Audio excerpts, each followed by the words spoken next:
Au cinéma, il existe de nombreux mouvements de caméra qui parfois tendent à se confondre. Quelle est la différence entre un zoom, un panoramique et un travelling? Un travelling est un mouvement de caméra qui s'effectue d'avant en arrière ou inversement d'arrière vers l'avant. Il peut aussi s'effectuer sur un axe latéral ou dans un mouvement ascendant ou descendant. Dans tous les cas, la caméra se déplace, ce qui induit à l'image un changement de perspective. À la différence, un zoom est un grossissement ou rétrécissement de l'image. Il n'y a pas de changement de perspective.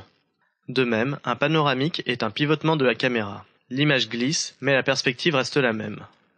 Ici, par exemple, on voit bien un panoramique de gauche vers la droite, puis un zoom. À aucun moment la position de la caméra n'a évolué. Seul l'axe a changé. Il existe également une autre figure de style dans les mouvements de caméra. Il s'agit du travelling compensé ou de transtrave.